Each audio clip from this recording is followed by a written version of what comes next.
आइए आपको बताते हैं चिकित्सा के क्षेत्र में बीकानेर को मिली है एक बड़ी कामयाबी। रावतसर के संपत सिंह को दिसंबर के महीने में कोरोना काल में हार्ट अटैक हुआ तो संपत सिंह बीकानेर के पॉलिटेक्निक कॉलेज के सामने सादुलगंज में स्थित आयुष्मान हार्ट केयर सेंटर में डायग्नोसिस हुए। पहले तो पेशेंट संपत सिंह को अपनी बीमारी कोरोना लगी। बाद में आयुष्मान हार्ट केयर सेंटर के एचओडी डॉक्टर बीएल स्वामी ने उन्हें बताया कि ये हार्ट अटैक है।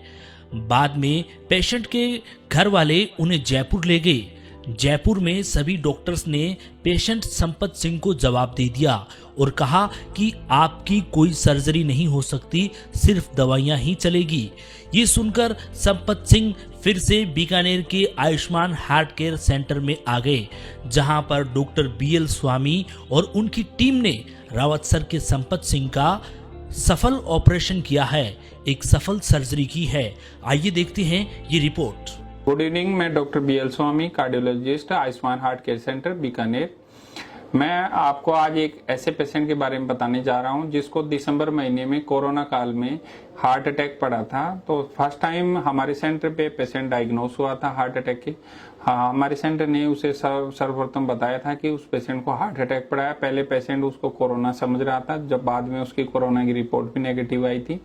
उसके बाद में हमने उस पेशेंट का एंजियोग्राफी किया। तो अमूमन हार्ट के इस तरह के पेशेंट्स में 3 मुख्य नसें होती हैं, पर इस पेशेंट में एबनॉर्मल रूप से या सामान्य रूप से कहें तो एक चौथी नस भी थी।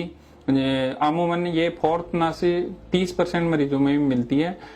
उसके बाद में हमने इसके एंजियोग्राफी में ये पाया कि इसकी हार्ट की 4वीं नसें ब्लॉक थी। साथ में हार्ट के एलवी लेफ्ट वेंट्रिकल के अपेक्स में एक बड़ा सार का क्लॉट था, जो हमने इको के समय देखा था। तो इस क्लॉट का शरीर के अन्य अंगों में, जैसे दिमाग में, आंख की साइड में और लीवर में, गुर्दे में और हाथ पैरों में जाने की काफी संभावना थी। तो हमने क्या धीरे धीरे खून पतला करने की दवाइयां स्टार्ट की। उसके बाद में उस पेशेंट को एक बार हमने सर्जन की ओपिनियन के लिए जयपुर रेफर किया। पेशेंट के साथ वाले भी चाहते थे कि एक बार वो जयपुर दिखाना चाहते हैं। जयपुर गए तो पेशेंट को काफी ज्यादा रिस्क लगी हार्ट सर्जन को। उसके बाद में हार्ट सर्जन ने उस पेशेंट को बताया कि अब उसका कोई भी सर्जिकल ऑपरेशन नहीं हो सकता।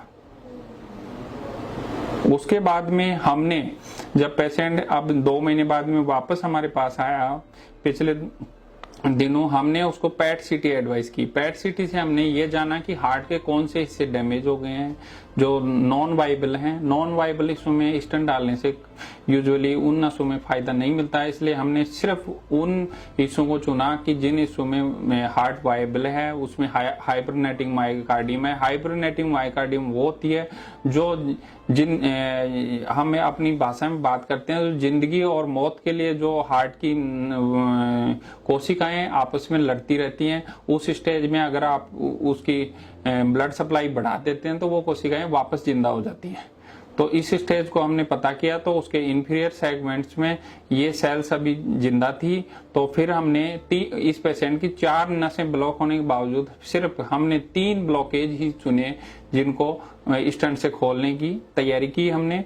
कल उस पेशेंट का हमने ऑपरेशन किया। ऑपरेशन हमने बिना बेहोशी की दवाई दिए और लोकल साइड, फ्यूमरल साइड पे हल्का सा सुन करके इंटरवेंशनल विधि से करने की कोशिश की, जिसमें हम कामयाब रहे। हमने 3 स्टेंट डाल दिया। उसके बाद में पेशेंट अभी सकुशल है, उसकी अब छुट्टी प्लान की गई है।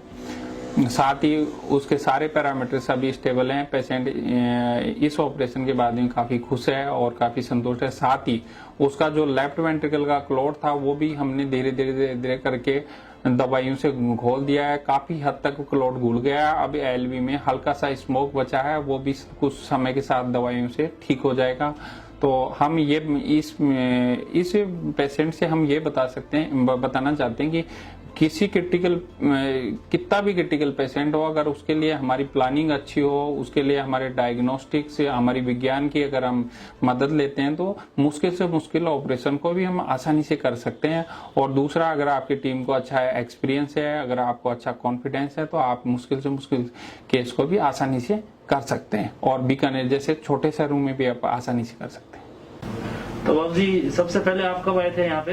अब आए हम दिसंबर में 15 तारीख ने। और फिर यहाँ से बाद जयपुर क्यों गए आप? जयपुर घर के वाले चलो जयपुर चलो एक बार जयपुर चलो। वहाँ तो मैं कहा नहीं है यहाँ ही रहेंगे। और नहीं चलो। घर वाले जयपुर ले गए? हाँ घर वाले जयपुर ले गए। तो फिर वहाँ पे क्या कहा डॉक्टर साहब ने, जयपुर वाले डॉक्टर साहब ने? जयपुर साहब कर गया रुपटा दवाया दे वो क्या जब यहाँ चक्कर में से गाल वो क्या दवाया दे देता। और तो उन्होंने कहा कोई इलाज नहीं है इसका? एक बार कोई इलाज नहीं है ऐसे बोलिया एक बार डॉक्टर साहब बोले? हाँ जी। ठीक है, फिर आप वापस आए इधर? इधर आगे वापस आगे फिर स्वामी जी से मिल लिए। फिर अभी आपका ऑपरेशन हो गया? हाँ बिल्कुल हो गया साहब। और अभी आप कैसा फील कर रहे हो? जैसे तरह शरीर मेरा पहले था वैसा का वैसा हो गया शरीर एकदम। आप एकदम स्वस्थ लग रहे बिल्कुल साहब एकदम स्वस्थ। तो आप आयुष्मान हॉस्पिटल और स्वामी जी डॉक्टर साहब को क्या कहोगे? धन्यवाद दूंगा साहब खूब अच्छी तरह। ठीक। और जीऊंगा जब तक इनका नाम रखूंगा याद।